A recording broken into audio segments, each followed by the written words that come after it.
Hi hello నమస్తే welcome to social post TV. నేను మీ యాంకర్ పప్పు. ఈ రోజు మనతో స్పెషల్ గెస్ట్ ఉన్నారండి. ఆ గెస్ట్ ఎవరు కాదు, ఆంఫీ సర్టిఫైడ్ చక్రధర్ గారు మనతోనే ఉన్నారు. ఆయన చాలా విషయాలు తెలుసుకుందాం. అసలు మ్యూచువల్ ఫండ్స్ ఏంటిది, అసలు ఫండ్స్ ఎలా ఇన్వెస్ట్ చేయాలి, కొన్ని డీటెయిల్స్ సార్ని అడిగి తెలుసుకోవడానికి ప్రయత్నిద్దాం. నమస్తే సార్. నమస్తే అండి. ఎలా ఉన్నారు సార్? బాగున్నానండి, థ్యాంక్ యూ. కొంతమంది చాలా మంది 500 రూపాయలు మ్యూచువల్ ఫండ్స్ లో ఇన్వెస్ట్ చేస్తుంటారు. అంటే దానికి పద్ధతి ఏంటి సార్, అండ్ దాని తర్వాత రిటర్న్స్ ఎంత వస్తాయి? ఇది చూడండి, యాక్చువల్గా 3 రకాల ఫండ్స్ ఉంటాయండి. ఇందులో మనం చూస్తే కనుక అన్ని ఫండ్స్, ఇన్ని వేల ఫండ్స్ ఉన్నాయి ఇండియాలో. అన్ని వేల ఫండ్స్లో కూడా రిటర్న్స్ అన్ని బరాబర్ ఇవ్వవు. కొన్ని ఏంటంటే మనకి 15% ఇచ్చే రిటర్న్ ఉంటాయి, 8% ఇచ్చే రిటర్న్ కూడా ఉంటాయి. కాకపోతే మధ్యలో ఇండెక్స్ ఫండ్స్ అని అంటారండి.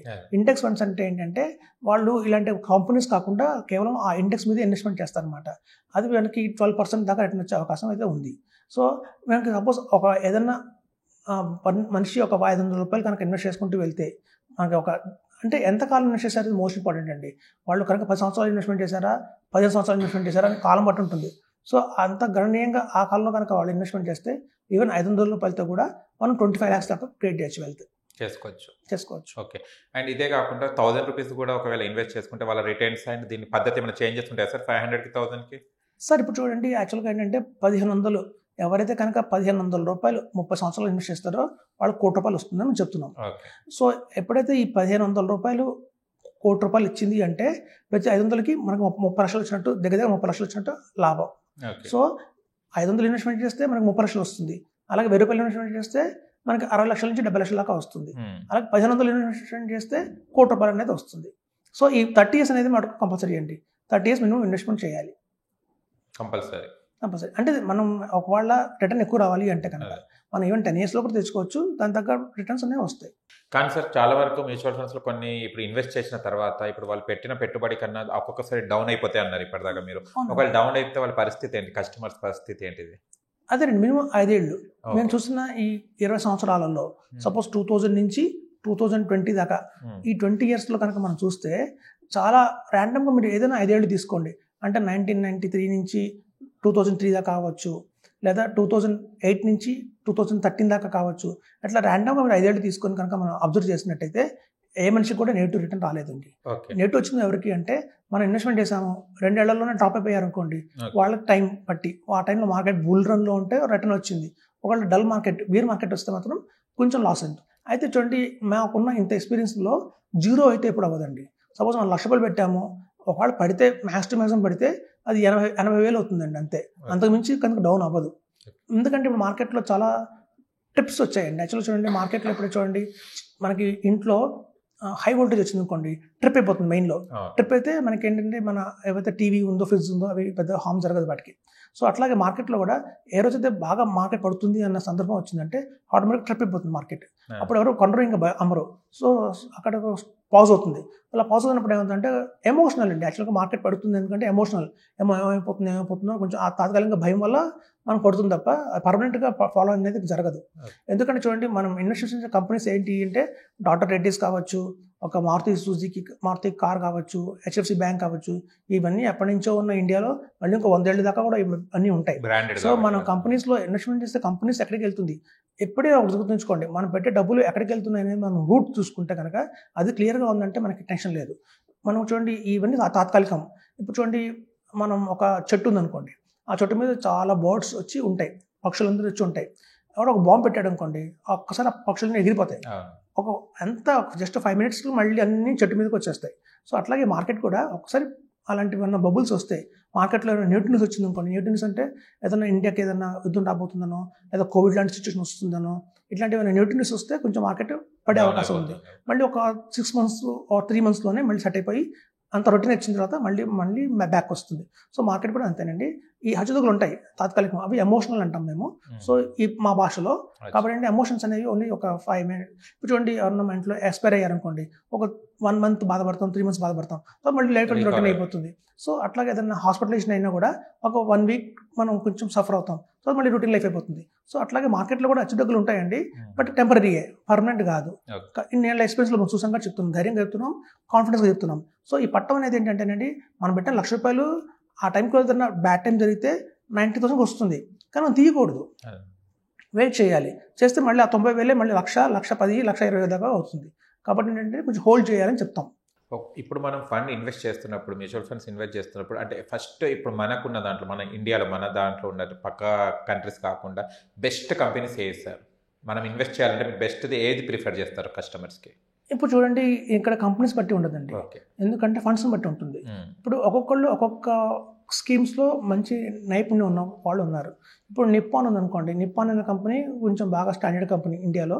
నిప్పాన్ కంపెనీ చాలా బాగుంటుంది. అలాగే ఎస్బీఐ కూడా పర్ఫార్మెన్స్ చాలా బాగుంటుంది. ఈ పర్ఫార్మెన్స్ ఏంటంటే ఒక్కొక్క కంపెనీ ఒక్కొక్క థీమ్గా వర్క్ చేస్తాయి.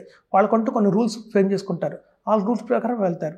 కానీ చెప్పలేం, ఆ రూల్స్ ఒక్కొక్కసారి పనిచేస్తాయి, ఒక్కొక్కసారి పనిచేయవు, తాత్కాలికం. సో ఇవాళ ఈ కంపెనీ నెంబర్ 1లో ఉంది అంటే దాని అర్థం ఏంటంటే ఈ కంపెనీ ఎప్పటికీ ఫర్ నెంబర్ 1 ఉంటుందని చెప్పడానికి లేదు. అందుకే మ్యూచువల్ ఫండ్స్లో ఏంటంటే ప్రతి 5 ఇయర్స్కి ప్రతి 3 ఇయర్స్కి రివ్యూ చేసుకోవాలి. మనం ఏంటంటే ఓకే, ఇప్పుడు చూడండి, ఫర్ ఎగ్జాంపుల్ చెప్తాను. చాలామంది ఏం చెప్తారంటే, మాకు సార్ మీకు ఒక 2000 రూపీస్ ఫీజు ఇస్తాను, నాకు బెస్ట్ 3 ఫండ్స్ చెప్పండి, నేను వాటిలో ఇన్వెస్ట్ చేసుకుని ఇంకా నేను 20 ఇయర్స్ దాకా మర్చిపోకుండా ఉంటాను, వాటిని టచ్ చేయను అంటారు. అది కరెక్ట్ కాదండి. మ్యూచువల్ ఫండ్స్లో ఏంటంటే అది వర్కౌట్ కాదు.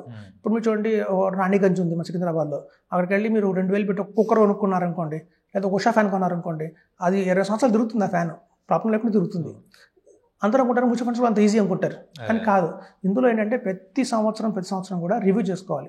రివ్యూ అంటే ఇప్పుడు చూడండి, మనం ఒక ఏదైనా హార్ట్ ఇష్యూ వచ్చింది అనుకోండి, ప్రతి 1 ఇయర్కి చెకప్ చేయించుకొని డాక్టర్ దగ్గరికి సంప్రదించి మెడిసిన్స్ని మనం మార్చుకోవాల్సి వస్తుంది. అంటే అది కొలెస్ట్రాల్ లెవెల్స్ అవే ఉన్నాయా, లేదా కొలెస్ట్రాల్ లెవెల్స్ తగ్గాయా, డయాబెటిక్ కూడా. సో ఎట్లయితే మనం హెల్త్కి ఎవ్రీ ఇయర్ రివ్యూ చేసుకుంటామో, అలాగే మ్యూచువల్ ఫండ్స్ కూడా ఎవ్రీ ఇయర్ రివ్యూ చేసుకోవాలి. మనం తీసుకున్న ఫండ్స్ కరెక్ట్గానే ఉన్నాయా, లేకపోతే మారుతున్నాయా. ఎందుకంటే చూడండి, ఒక్కొక్క టైంలో ఒక్కొక్క టెక్నాలజీ మారుతుంది. బయట టెక్నాలజీస్ అన్ని ఒకలా లేవు. మనం ఇన్వెస్ట్మెంట్ చేస్తుంది ఎక్కడ అంటే కంపెనీస్లో ఇన్వెస్ట్మెంట్ చేస్తున్నాం. ఇప్పుడు చూడండి, ఒక టైంలో నోకియా ఫోన్స్ ఉండేవి. నోకియా ఫోన్స్ చాలా పాపులర్ ఉండేవి. ఒకప్పుడు ఐడియా నెంబర్ చాలా పాపులర్ ఉండేది. ఇప్పుడు ఐడియా కూడా లేదు. సో అలా మీకు చూస్తే కంపెనీస్కి టైం మారిపోతుంది. కాబట్టి మనం పెట్టేది ఎక్కడ అంటే కంపెనీస్లో ఇన్వెస్ట్మెంట్ చేస్తున్నాం. ఒకప్పుడు హెచ్డిఎఫ్సి బ్యాంక్, ఐసిఐసిఐ బ్యాంక్ ఒక టైంలో చాలా మంచి భూములు వెళ్ళాయి. అవి చిన్న స్థాయి నుంచి మొదలుపెట్టి చాలా గణనీయంగా పెరిగాయి. ఇవాళ హెచ్డిఎఫ్సి ఇన్వెస్ట్ చేస్తే పెద్ద లాభం ఉండదు. ఇవాళ ఆ ప్లేస్లో ఆర్బిఎల్ బ్యాంక్ కావచ్చు, ఇండస్ఇండ్ బ్యాంక్ కావచ్చు, అట్లాంటివి వచ్చాయి. ఇవి ఎంత మాత్రం వాటిని సపోర్ట్ చేస్తే మనం చూడాలి. సో ఇట్లాంటి బ్యాంక్స్ కానీ మారిపోతున్నాయి, టెక్నాలజీ మారిపోతుంది. సో ఈ మారిపోయే వాటిలో ఏంటంటే మనం సుదీర్ఘంగా మనం గెస్ట్ చేయలేం. కాబట్టి ఫండ్ హౌసెస్ అనేవి మారిపోతున్నాయి. ఫండ్ మేనేజర్, ప్రతి ఒక్క ఫండ్లో ఏంటంటే మెయిన్ ఇంపార్టెంట్ ఫండ్ మేనేజర్ ఉంటాడు. అతనే మనకు లీడ్ చేస్తాడనమాట. ఇవాళ ఎస్బీఐలో ఉన్న ఫండ్ మేనేజర్ ఆయన పర్మనెంట్గా ఎంప్లాయీ కాదు. అక్కడ ఒక 3 months 3 years తర్వాత ఆయన హెచ్ఎస్బీసీకి మారిపోయాడు అనుకోండి, మనం కూడా ఆలోచించాలి, ఇంకా ఆ ఫండ్లో మనం కంటిన్యూ అవ్వాలా, ఆయన మారిపోయాడు కాబట్టి మనం ఆయనతో మారాలనేది ఒక డెసిషన్ తీసుకోవాలి. కాబట్టి ఏంటంటే ఒక అడ్వైజర్, ఒక ఇన్వెస్టర్, వీళ్ళిద్దరు మాత్రం కంపల్సరీగా జాయింట్గా ఉండాలండి. ఒక 15 ఏళ్ళు ఉంటే కనుక వెల్త్ అనేది క్రియేట్ చేయొచ్చు. క్రికెట్ ఆడతాం, క్రికెట్ ఆడితే గెలవాలి. క్రికెట్లో మనం గెలవాలి అంటే ఏం చేయాలంటే, ఇద్దరు బ్యాట్స్మెన్స్ వికెట్ పడకుండా ఉండాలి. అట్లీస్ట్ ఒక 10 hours 20 hours ఇద్దరు పడకుండా వికెట్, ఒక 200 runs కనుక 150 runs కనుక చేస్తే గ్యారంటీ విన్. అలాగే మ్యూచువల్ ఫండ్స్లో కూడా అండి, ఇద్దరు బ్యాట్స్మెన్స్ ఉంటారు. ఒక ఇన్వెస్టర్ ఒక బ్యాట్స్మెన్ అయితే, ఒక అడ్వైజర్ ఒక బ్యాట్స్మెన్. వీళ్ళిద్దరు కనుక కలిసి ఒక 15 సంవత్సరాలు కనుక కంటిన్యూగా ఉండి ఫండ్స్ మార్చుకుంటూ వెళ్తే కనుక 2 కోట్లు 3 కోట్లు 10 కోట్లు కూడా క్రియేట్ చేయొచ్చు వెల్త్. సో అంత పొటెన్షియల్ అయితే మ్యూచువల్ ఫండ్స్లో ఉంది. కాబట్టి ఏంటంటే ఫండ్ హౌసెస్ బట్టి కాదండి, ఏ ఫండ్ సెలెక్ట్ చేసుకున్నాం అనేది మోస్ట్ ఇంపార్టెంట్. ఇప్పుడు మ్యూచువల్ ఫండ్స్లో ఇన్వెస్ట్ చేసిన తర్వాత ఇయర్ ఎట్లా మనం డ్రా చేసుకునే ఉంటుంది ఆప్షన్? మంత్లీ కూడా తీసుకోవచ్చు. అదే సిస్టమాటిక్ విత్డ్రాల్ ప్లాన్. ఆ సిస్టమాటిక్ విత్డ్రాల్ ప్లాన్ ద్వారా మనం మంత్లీ అట్లయితే ఒక పెన్షన్ ఫండ్ ద్వారా, మనకి చూడండి ఇన్సూరెన్స్ కంపెనీస్లో మనకి పెన్షన్ ఫండ్స్ ఉంటాయి. లంసంగా ఒక 20 lakhs పెట్టేసి నెల 10,000 తీసుకోవచ్చు. సో ఇన్సూరెన్స్లో ఉన్న డిసడ్వాంటేజ్, బ్యాంక్ ఎఫ్డీలో ఉన్న డిసడ్వాంటేజ్ ఏంటంటే, మనం ఎప్పుడైతే ఇంట్రెస్ట్ తీసుకుంటున్నామో ప్రిన్సిపల్ అనేది అలాగే ఉంటుంది. మనం 10 ఏళ్ళు ఆగినా అలాగే ఉంటుంది, 15 ఏళ్ళు ఆగినా అలాగే ఉంటుంది.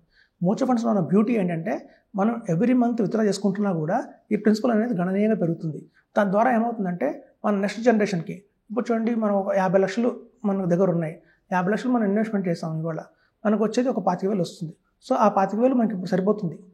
ఒక 20 years 30 years తర్వాత ఆ 50 లక్షలు కనుక మన పిల్లలకి ఇచ్చామనుకోండి, ఆ పిల్లలకి ఇచ్చే 50 లక్షల వాల్యూ ఎంత ఉంటుంది ఆ రోజున అంటే 5 లక్షలతో సమానం అవుతుంది.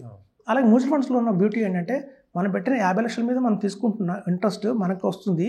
ఆ 50 లక్షలు కూడా ఒక 30 years తర్వాత 2 కోట్లు అవుతుంది. సో ఆ 2 crores మన పిల్లలకి ఇస్తే వాళ్ళకి ఒక పెద్ద అసెట్ ఇచ్చినట్టు ఉంటుంది. కాబట్టి ఏంటంటే మ్యూచువల్ ఫండ్స్లో 2 సైడ్లు మనకి బెనిఫిట్ ఉంది. కాబట్టి దీనికి మనం ఎక్కువ మంది మొగ్గు చూపిస్తున్నారు, దీనికి ఇవాళ రేపు కొంచెం అర్థం చేసుకుంటున్నారు. సో మనం కనుక ఒక వెల్త్ క్రియేట్ చేసి నెక్స్ట్ జనరేషన్కి ఇవ్వాలి అంటే మాత్రం mutual funds is the best option. Okay sir, thank you so much. చాలా విషయాలు తెలుసుకున్నాం, మ్యూచువల్ ఫండ్స్ ఎలా ఇన్వెస్ట్ చేయాలి, ఏంటిది, ఎలాంటి క్రమంలో వెళ్ళాలి, చాలా విషయాలు చెప్పుకున్నాం. అండ్ మరీ ఇంటర్వ్యూతో కలుద్దాం sir. Thank you. Thank you అండి. చూశారు కదా ఫ్రెండ్స్, మీకు కనుక మా వీడియో నచ్చినట్టు లైక్ చేయండి, షేర్ చేయండి, కామెంట్ చేయండి, సబ్స్క్రైబ్ చేయండి ఛానల్. అక్కడ గంట సింబల్ టంగున కొట్టండి. నేను మీ యాంకర్ పప్పు. Bye bye.